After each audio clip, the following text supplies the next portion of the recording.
নাগরিক পার্টি আছে তারা নাকি টুঙ্গিপাড়ায় যাবেন এবং বঙ্গবন্ধুর মাজারে তারা আঘাত করবে না, এক ধরনের পরিষ্কার বক্তব্য আমরা শুনতে পাচ্ছি। কেউ বলছেন, সারজিৎ হাসান বলছেন টুঙ্গিপাড়া কারো না, গোপালগঞ্জ কারো না, গোপালগঞ্জ বাংলাদেশের অংশ।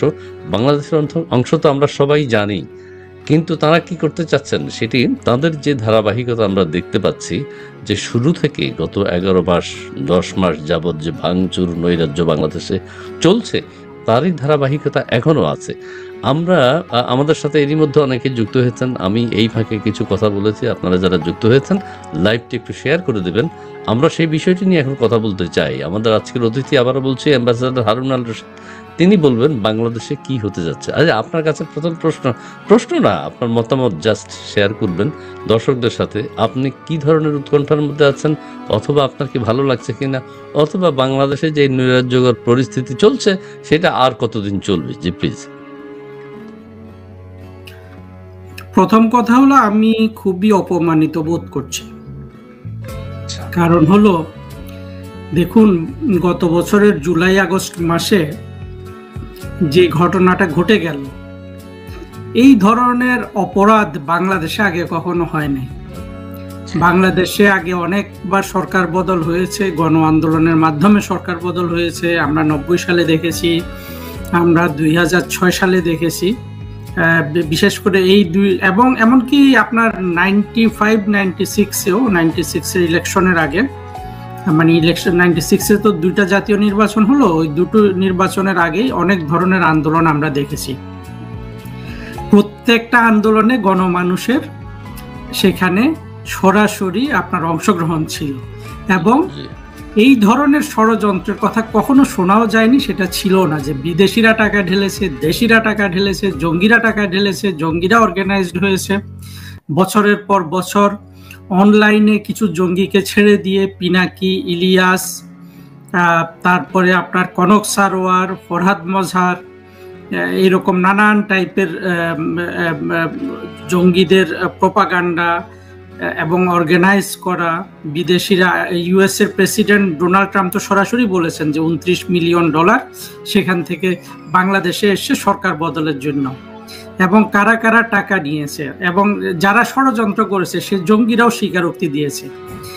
এত বড় একটা অপরাধ বাংলাদেশে সংঘটিত হয়ে গেল, সেটা আমাদেরকে সবার আগে নোট করা দরকার যে এটা একটা চরম অপরাধ হয়েছে বাংলাদেশ রাষ্ট্রের সাথে, বাংলাদেশের সরকারের সাথে।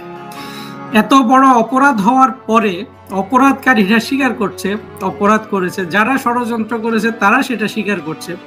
সব স্বীকার করার পরও আমাদেরকে শুনতে হয় এটা একটা বিপ্লব ছিল, এটা ফ্যাসিবাদের বিলোপ ছিল, ফ্যাসিবাদের পতন ছিল। দেখুন, দুটো জিনিস তো একসাথে সঠিক হতে পারে না।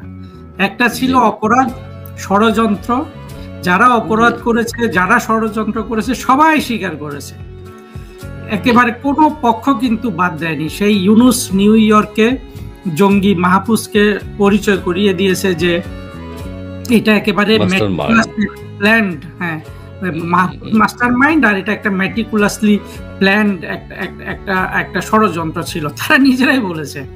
এবং সবচেয়ে বড় কথা হলো, মাহফুজ, এখন পর্যন্ত মাহফুজকে আমি যেভাবে দেখি, আমি মনে করি যে এই মাস্টার মাইন্ড ইউনুস নিজেই। কারণ হলো যে মাহফুজ হলো একেবারে নিম্নমানের একটা জঙ্গি।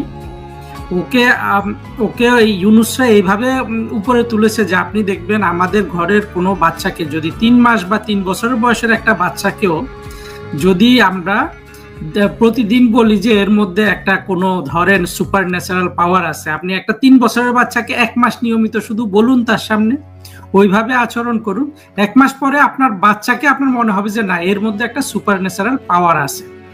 ওইভাবে এই জঙ্গি মাহফুজকে টেনে তুলেছে। আসলে এর ম্যাটিকুলাস প্ল্যান আজকে আমাদের কাছে পরিষ্কার, এটা ছিল ইউনুসের ম্যাটিকুলাস প্ল্যান। দেশি বিদেশি ষড়যন্ত্রকারীদের সাথে এবং বাংলাদেশের জঙ্গিরা একসাথে হয়ে এই অপরাধটা সংগঠিত করলো, যেখানে অপরাধটা প্রতিষ্ঠিত, যারা অপরাধ করেছে তাদের স্বীকারোক্তির মাধ্যমে।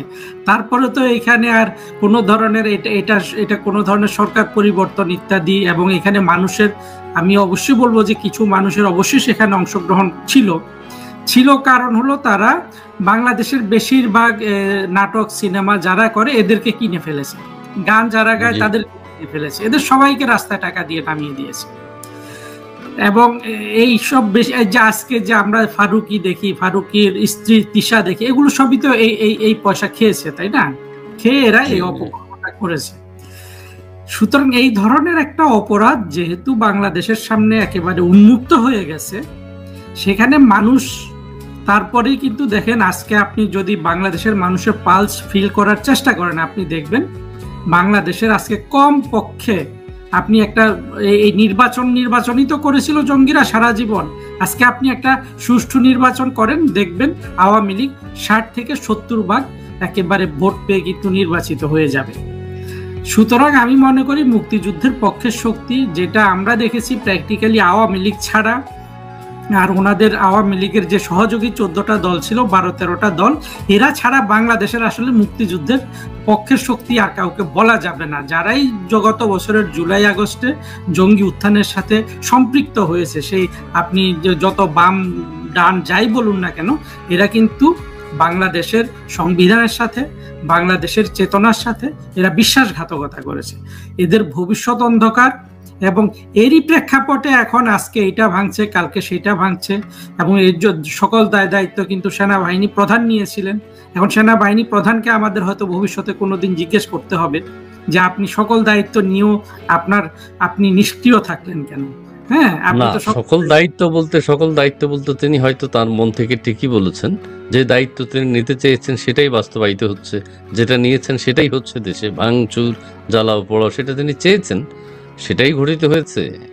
এটা তো অপরাধের সেটাও যদি হয়ে থাকে সেটাও একদিন উন্মোচিত হবে, এবং যারা যারা এর জন্য দায়ী, সেনাবাহিনী হোক, অন্যান্য সামরিক বাহিনী কর্তা ব্যক্তি হোক, ইতিহাসের এই বিচার থেকে আপনার কেউ রেহাই পাবে না। কেন রেহাই পাবে না জানেন?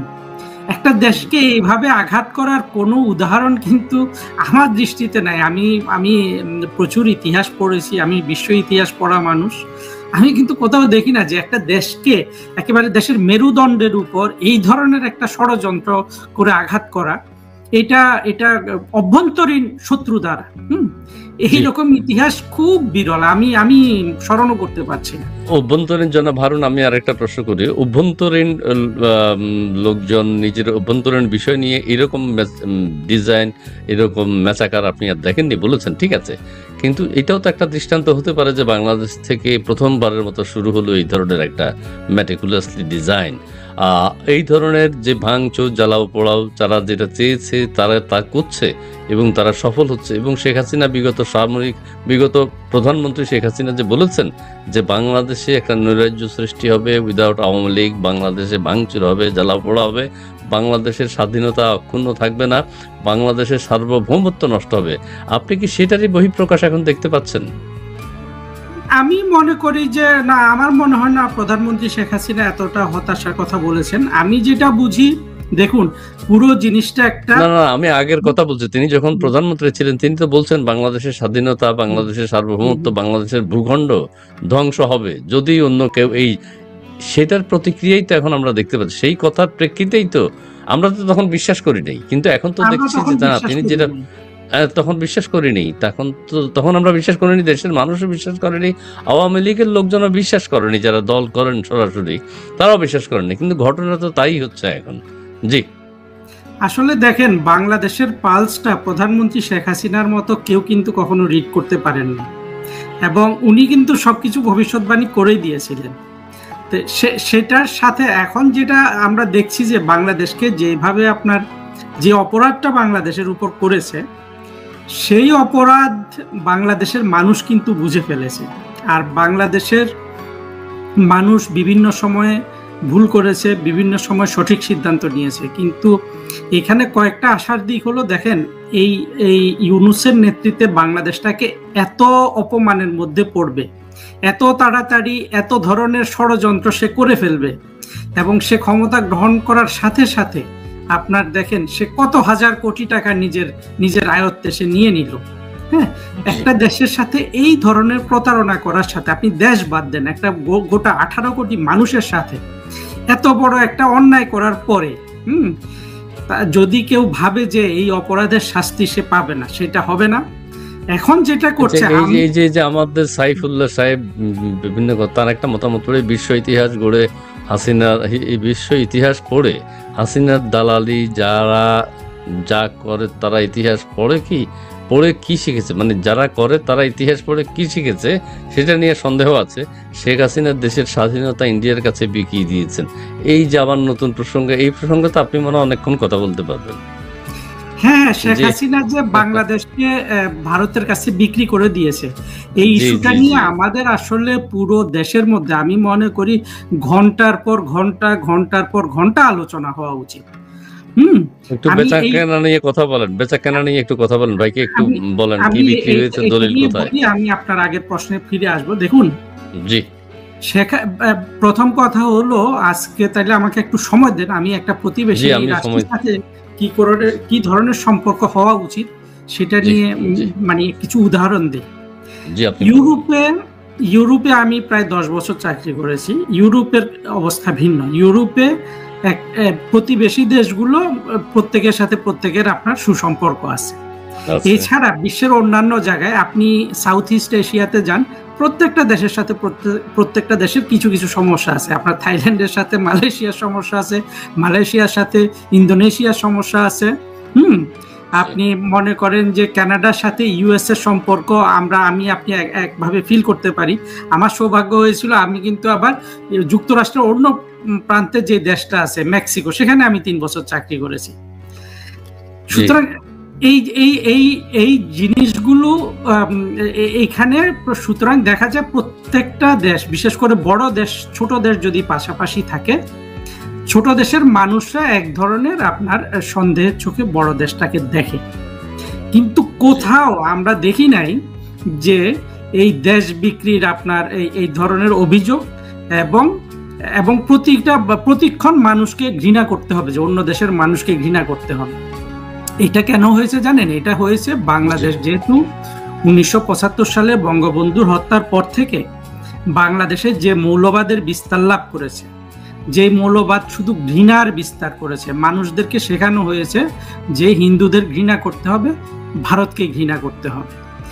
কেন ভারতকে ঘৃণা করতে হবে? ভারত বাংলাদেশ থেকে সব নিয়ে নিয়েছে। শেখ হাসিনার আমলে সব নিয়ে নিয়েছে, আর বঙ্গবন্ধুর আমলে সব নিয়ে নিয়েছে। দেখুন, বঙ্গবন্ধু এক বাক্যে উনি ইন্দিরা গান্ধীকে বলেছিলেন যে আপনি আমার এই দেশ থেকে আপনার সৈন্য নিয়ে যান। তারা কিন্তু সৈন্য নিয়ে গেছে। এবং এইখানেই আমি বলবো, বঙ্গবন্ধুর যে পরিমাণ জাতীয়তাবাদী চেতনা ছিল, ভারতের প্রধানমন্ত্রীরও কিন্তু ততটুকুই দায়িত্বশীলতা ছিল। এবং প্রধানমন্ত্রী ইন্দিরা গান্ধী বঙ্গবন্ধুর কথা মতো সৈন্য বাংলাদেশ থেকে সরিয়ে নিয়ে উনি কিন্তু প্রমাণ করেছেন যে বাংলাদেশকে উনি যতটুকুন সাহায্য করেছেন মুক্তিযুদ্ধে, সেটা একেবারেই উদারতার দিক থেকে তিনি করেছিলেন। হ্যাঁ, ওনার হয়তো আশা ছিল যে যেহেতু ভারত একটা গণতান্ত্রিক রাষ্ট্র, পাকিস্তান কোনোভাবেই গণতান্ত্রিক রাষ্ট্র হতে পারছে না, যখনই কোনো রাষ্ট্র ধর্মীয় পরিচয়ে পরিচিত হয়ে যায় সে রাষ্ট্র আর গণতান্ত্রিক হতে পারে না। ফলে ওনারা হয়তো চেয়েছিল যে বাংলাদেশটা একটা গণতান্ত্রিক রাষ্ট্র হবে। কিন্তু সেটাতে দেখেন, গণতন্ত্র তখনই নিহত হয়, বিশেষ করে ইসলামিক মূল্যবাদী জনগণ যদি আপনার কোনো দেশের সরকারি ক্ষমতা গ্রহণ করে, সেই দেশ থেকে গণতন্ত্র হারিয়ে যায়। মোট কথা হলো, এখন আমি যতই এখানে যুক্তি দেই, আপনি হয়তো আপনার অনেক শ্রোতা, এই যে শ্রোতায় এত বড় একটা কমেন্ট সে হয়তো বিশ্বাস করবে না। কিন্তু আমরা যদি দেখি যে কোন পদ্ধতিতে কি করে আওয়ামী লীগ বলুন, বঙ্গবন্ধু বলুন, প্রধানমন্ত্রী শেখ হাসিনা বলুন, কিসে তাদের মনে হয় যে বাংলাদেশের স্বাধীনতা সার্বভৌমত্ব ভারতের হাতে বন্দী, মানে কোন জিনিসটা? এটা আপনার কাছে কি কোনো উত্তর আছে এটা, যে এই জন্য? আমার কাছে কোনো উত্তর নাই। কিন্তু অনেক আবার বলছেন যে কি বিক্রি করেছে, কত টাকা দরে বিক্রি করেছে, দলিল কোথায়, নানান কথা বলে আর কি। যে এখন বর্তমান সরকারের কাছে অনেকে দাবি জানিয়েছেন কি বিক্রি করেছে, কি দিয়েছে ভারতকে, সেটা যেন উন্মুক্ত করা হয় এবং সেটা যেন বাতিল করা হয় শেখ হাসিনা যা কিছু করেছে। জি, আপনি যদি পিনাকিকে জিজ্ঞেস করেন বর্তমানে দেশ বিক্রি, ভারত বিরোধিতা নিয়ে সেই 24 জুলাই আগস্টের যেসব জঙ্গিরা আপনার সংগঠিত হয়েছিল, এদের মধ্যে সবচেয়ে ভোকাল হলো 2 জন। একজন হলো, 3 জন আমি সবচেয়ে মানে কস্টিক পেয়েছিলাম, একেবারে বিষক্রিয়া ছড়ানো 3টা মানুষ।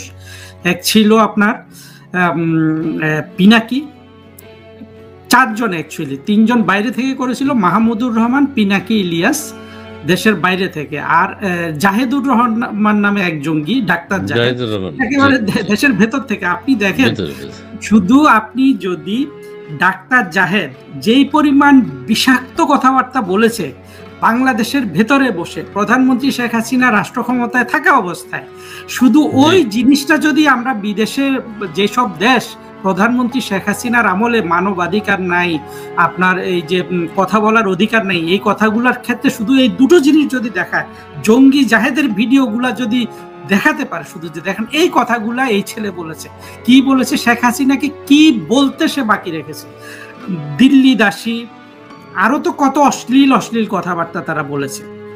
কিন্তু দেখেন এদের কাছ থেকে আপনি প্রথমত দেখেন জঙ্গি জাহেদ, শুধু তো জঙ্গি জাহেদ একা না, অনেকেই কিন্তু শেখ হাসিনার সময় আপনি প্রতিটা টক শোতে আওয়ামী লীগ বিরোধী লোকজন স্বাধীনভাবে কথা বলেছে। হ্যাঁ, জঙ্গি জাহেদ তার সব বিষ উগড়ে দিয়েছে।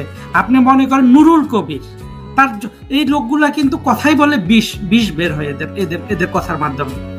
এরা সবাই তাদের যত সমালোচনা আছে, সমালোচনা তো দূরে থাকে, এগুলো হলো কুৎসা রটানো এবং আপনার অপপ্রচার করা, মিথ্যার প্রোপাগান্ডা ছড়ানো। জঙ্গি জাহেদের তো কোনো সমস্যা হয় নাই, সে তো শুধু নিজের ইউটিউব থেকে বলে নাই, সে কিন্তু অনেক টক শোতে যেত প্রতিদিন, টেলিভিশন চ্যানেলগুলোতে বলেছে। তাহলে দেখেন কি শেখ হাসিনার আমল, জঙ্গি জাহেদকে দিয়েই আমরা প্রমাণ করতে পারি যে শেখ হাসিনার আমল তো আপনি সেই সুযোগ তো প্রেসিডেন্ট ডোনাল্ড ট্রাম্পও দিবেন না, অনেক উন্নত দেশও দেবে না, এই ধরনের মিথ্যা অপপ্রচার করা, প্রতিটা কথা মিথ্যা। এখন দেখেন জঙ্গি জাহেদ, জঙ্গি পিনাকি, আপনি এই জঙ্গি মাহমুদুর রহমান, জঙ্গি ইলিয়াস, এরা শুধু বলে যায় যে ভারতের কাছে দেশ বিক্রি করে ফেলেছে, এরা বলে যায় যে বাংলাদেশের স্বাধীনতা সার্বভৌমত্ব বন্ধক রাখা হয়েছে, কিন্তু কিভাবে এইটার ওরা কতগুলো কথা বলে, যার মধ্যে একটা বলে আপনার যে সীমান্তে পাখির মতো গুলি করে মানুষ মারে, আর একটা কি বলে আপনার, আর বলে যে বাংলাদেশের অর্থনীতি সব নির্ভরশীল, ইত্যাদি ইত্যাদি নানান কথা, যে বাংলাদেশের ভেতর দিয়ে করিডোর যায় ইত্যাদি, নানান ধরনের কথাবার্তা ওরা বলে। কিন্তু দেখেন কোনো কিছুর প্রমাণ এই গত 1 বছরে ইউনূস তাদের যে গডফাদার, সে তো দিতে পারলো না। আজ পর্যন্ত আমরা কি প্রমাণ পাইলাম যে ভারত কয়েকটা সুবিধা বাংলাদেশের থেকে কেড়ে নিয়েছে। একটা হলো কি ট্রান্সশিপমেন্ট, অর্থাৎ ভারতের ভিতর দিয়ে বাংলাদেশের পণ্য চলাচল করত, সেই পণ্য ভারতের বিভিন্ন এয়ারপোর্ট, বিভিন্ন বন্দর ব্যবহার করে আপনার তৃতীয় দেশে বিক্রি হতো। আপনি চিন্তা করেন এত বড় একটা সুযোগ যে ভারত বাংলাদেশ সরকারকে দিয়ে রেখেছিল। আওয়ামী লীগ সরকারও কিন্তু এগুলো বলতে সাহস পায় নাই, আমার মনে হয় তারা সাহসই পায় না। তারা প্রচার করেনি, প্রচার করেনি না। আপনি দেখেন আজকে যদি এমন কিছু হয়, আমরা কখনোই এটা দেখি নাই, হইলে তো ইউনূস বলে দিত, কারণ ইউনূসের জায়গায় সব ভারতকে ঘৃণা করা, হিন্দুকে ঘৃণা করা সবগুলা জঙ্গি কিন্তু ইউনূসের সরকারে আছে। আপনি সেই ক্ষেত্রে ঘৃণার ক্ষেত্রে আসিফ নজরুল যতটা ঘৃণা করে, আমরা যাদেরকে একটু কাণ্ডজ্ঞান সম্পন্ন মানুষ মনে করি, সেই শাখাওয়াত বলেন, এই তৌহিদ হোসেন বলেন, এরাও কিন্তু ভারতকে প্রচুর ঘৃণা করে। এই ইউনূসের এইখানে যে লোকগুলা জড়ো হয়েছে, প্রত্যেকের কমন গুণ হলো কেউ জঙ্গি সহযোগী, কিন্তু ভারত ঘৃণার ক্ষেত্রে কিন্তু এই লোকগুলো সবই কম বেশি এক। কেউ হয়তো সেই ঘৃণাটাকে একটু পলিশড ওয়েতে প্রকাশ করতো, কেউ সাইফুল্লাহ সাহেব আবার একটু এগিয়ে গেছেন, 16 থেকে 25, 10 বছরে শত শত মানুষকে সীমান্তে বাংলাদেশিদের হত্যা করা হয়েছে, মানে বাংলাদেশিদের হত্যা করেছে, পত্রিকা পড়ে 8-10 জন হত্যা হয়। জি, সেটা হত্যারও কি কারণ? সে 8-10 জন হত্যারও যদি বছরে 8-10 জন হত্যা হয়, সেটা কি কারণ? নানাবিধ সমস্যা, নাকি তারা অকাজ সেখানে করে থাকেন, নিয়ম ভঙ্গ করে থাকেন, ভারতের সীমান্তে ঢুকে পড়েন, চোরা কারবারির জন্য, এটা সেটার জন্য ভারত সীমান্তে যায়।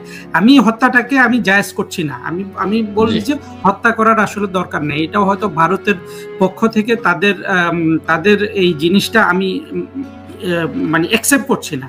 কিন্তু এই ভারত এই হত্যা ছাড়া কিন্তু হত্যাতে কিন্তু তাদের পক্ষ হয়ে যদি আপনি কথা বলেন, জিনিসটা হলো যে আপনার লোক কিন্তু বর্ডারটা পাড়ি দিচ্ছে, তারা কিন্তু বাংলাদেশে ঢুকে মানুষকে মারছে না। যাক, সেটাও বড় কথা নয়, কোনো হত্যারই আমি অ্যাকসেপ্ট করি না। কিন্তু জিনিসটা হলো যে এইটা হলো একটা, এটার মধ্যে যদি এইটাই যদি বাংলাদেশকে বিক্রি করে দেওয়া হয়, তাহলে হ্যাঁ, এটা আপনি এখন এই জায়গাটায় সমাধান একটা তো আমাদের আসতে হবে, কিন্তু এছাড়া আর বাকি যতগুলা কথা বলে প্রত্যেকটা কথা ডাহা মিথ্যা। আপনি দেখেন, আজকে যদি ভারতের পশ্চিম বাংলা থেকে কোনো মালপত্র বাংলাদেশের উপর দিয়ে ত্রিপুরায় যায়, এটাকে ওরা বলতেছে যে বাংলাদেশকে বিক্রি করে, মানে বাংলাদেশ ভারতের কাছে বিক্রি হয়ে গেছে। অথচ এসব মালপত্র পরিবহন কিন্তু খুবই সামান্য, আমি জানিও না, বা আমরা আসলে এটা জানিও না। আর ইউনুস তো এগুলা কখনো আমাদেরকে বলছে না যে যদি আজকে দেখাইতো যে এই যাচ্ছে সেই যাচ্ছে। আসলে ভারতের নির্ভরশীলতা বাংলাদেশের উপর খুবই কম, এবং সেই নির্ভরশীলতা কাটানোর জন্য ওরা মিয়ানমারের সাথেও নানান ধরনের চুক্তি করে ওইখানে ওরা রাস্তাঘাট তৈরি করতেছে।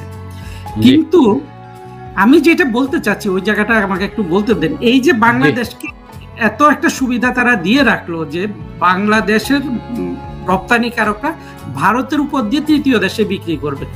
আমি ধরুন তর্কের খাতিরে আজকে ভারতের পশ্চিম বাংলা থেকে কোনো মালপত্র চীনে যদি বাংলাদেশের উপর দিয়ে যায়, এই জঙ্গিগুলা কি বলবে? তো বলবে যে শেষ, আজকে শেষ হয়ে গেছে। ভারত কিন্তু সেই সুযোগটুকু বাংলাদেশকে দিয়েছিল।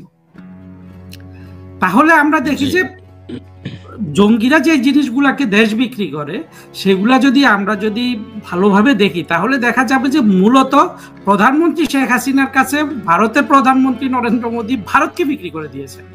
ওদের ভাষায় ওরা যে জিনিসটাকে দেশ বিক্রি করা বলে। যদিও আমি মনে করি যে প্রত্যেক দেশের উপর দিয়ে প্রত্যেক প্রতিবেশী দেশের মালপত্র পরিবহনের সুযোগ থাকা উচিত। বর্তমান বিশ্বে সব জায়গায় এটা হচ্ছে। আপনি দেখবেন যে যুক্তরাষ্ট্র থেকে কানাডায় ট্রাক চলে আসতেছে, হ্যাঁ, মেক্সিকো থেকে যুক্তরাষ্ট্রের ট্রাক ঢুকছে, পুরা ইউরোপে সব জায়গায় গাড়ি ঘোড়া চলছে, মালপত্র চলছে, কোথাও কিন্তু এটাই স্বাভাবিক, এটাই হওয়া উচিত, এটা হওয়া উচিত।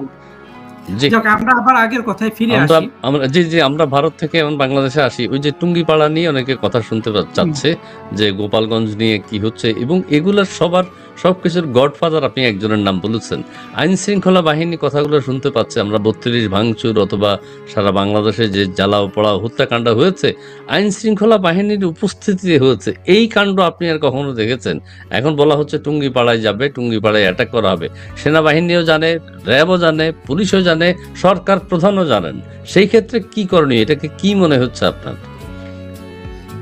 এইটা আমি দেখি যে এটার একটু পেছনে না টানলে আমরা জিনিসটা, আমার ব্যাখ্যাটা বোঝা যাবে না। আমি মনে করি জুলাই আগস্টে যে জঙ্গি উত্থানটা হয়েছিল সেই উত্থানটাকে তারা বিপ্লব নাম দিয়েছে। বিপ্লব নাম দিয়ে তাদের যারা তাত্ত্বিক ছিল, হ্যাঁ, তাত্ত্বিকদের মধ্যে ছিল তাজ হাশমি, তাত্ত্বিকদের মধ্যে ছিল আপনার মাহমুদুর রহমান, তাত্ত্বিকদের মধ্যে ছিল আপনার এই ফরহাদ মজার, তাত্ত্বিকদের মধ্যে ছিল আপনার পিনাকি।